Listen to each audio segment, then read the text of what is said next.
अस्सलाम वालेकुम and welcome to Urdu zone 24। कहानी दो खूनख्वार कवारी कलियाँ किस्त नंबर 3। मैं बस उस मिट्टी के चूल्हे के पास बैठी कवारी कली की पुश्त को देख रहा था और सोच रहा था कि ये तो पुश्त किए बैठी है और शायद मेरी मौजूदगी से भी अनजान थी, मगर कोई था जो मुझे सख्त नज़रों से घूर रहा था। मगर कौन? मेरे रोम रोम में बेचैनी होने लगी। वो बदबू भी मुसलसल आ रही थी। यूं ही मेरी नज़रें सहन का तवाफ़ करती एक जगह रुक गईं। वो एक इकलौते कमरे की खिड़की थी जिसमें मुझे एक ह्योला खड़ा नज़र आ रहा था, काला स्यासा।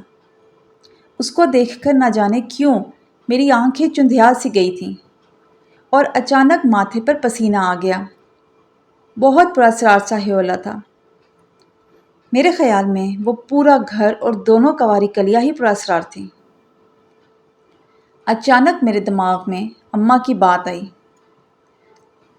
दो कवारी लड़कियां, यानी एक कवारी कली मेरे सामने सहन में थी और दूसरी उस खिड़की में खड़ी थी और शायद मेरी मौजूदगी से बाखबर ही थी। इसलिए मुझे अपने जिस्म पर किसी की नज़रों की तपिश का एहसास शिद्दत से हो रहा था। अचानक सहन में बैठी कली खड़ी हुई थी और अपने हाथों में वो देगची जो आग पर रखी थी उठाकर खरामा खरामा चलती कमरे के दरवाजे तक गई।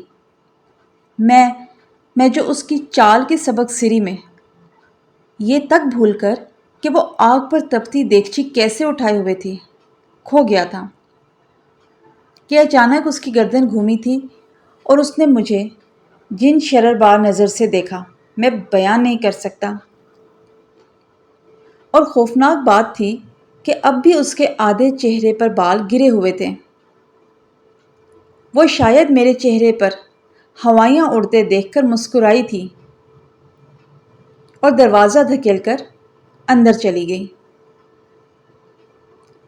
फिर चंद मिनट बाद जब मैं दोबारा सर चढ़ते बुखार से निढाल खुश्क होंठों पर ज़बान फेरता दीवार से हटने लगा तो कमरे से ऐसी आवाज़ें आने लगीं जैसे कई बिल्लियाँ एक गोश्त के टुकड़े पर लड़ रही हों।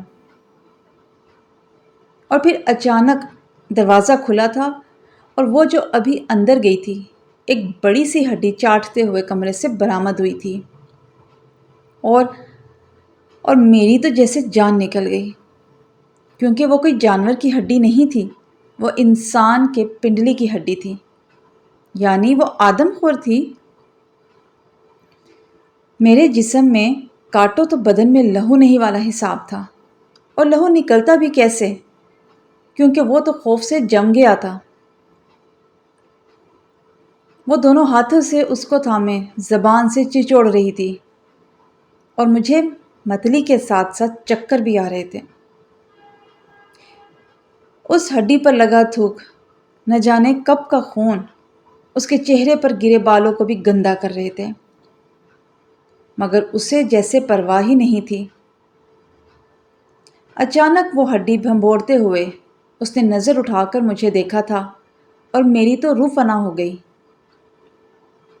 मैं बदकते कदम पीछे लेता भागा था और 3-4 सीढ़ियाँ एक जुस्त में फलांगते हुए मैं कमरे में आकर गहरे गहरे सांस लेने लगा।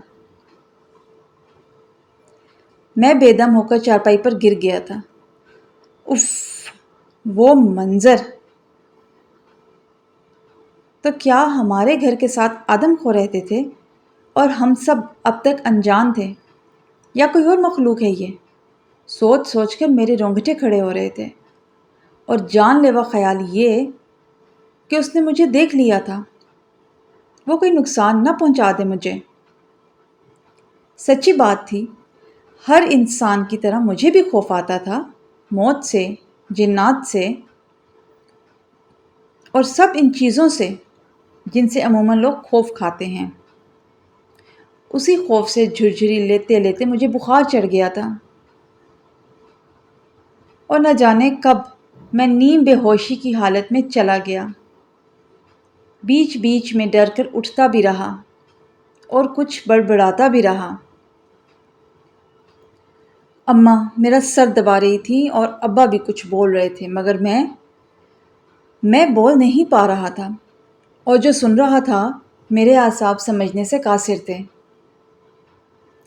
3 دن بعد بخار کا زور ٹوٹا تھا، مگر میں صحن میں بھی نکلنے سے خوف کھا رہا تھا، اگرچہ رفع حاجت کے لیے بھی۔ تب ہی صحن میں آتا جب اماں صحن میں ہوتی تھی۔ ان 3 دنوں میں بھی میری چندہ ہمت نہیں تھی کہ اماں کو 7 کنواری لڑکیوں کی حقیقت بتا سکوں۔ اچانک کمرے کے دروازے پر کھٹکا ہوا تو میں بدکا تھا۔ سامنے نوابی کھڑا تھا، جس کے چہرے پر دکھ سا تھا۔ میں نے جبراً مسکراہٹ ہونٹوں پر سجائی تھی۔ وہ دھیرے دھیرے چلتا ہوا میرے ساتھ رکھی پیڑھی پر بیٹھا تھا۔ کیسا ہے تو؟ اور گلاب کہاں ہے؟ گلاب کا ابا مر گیا ہے۔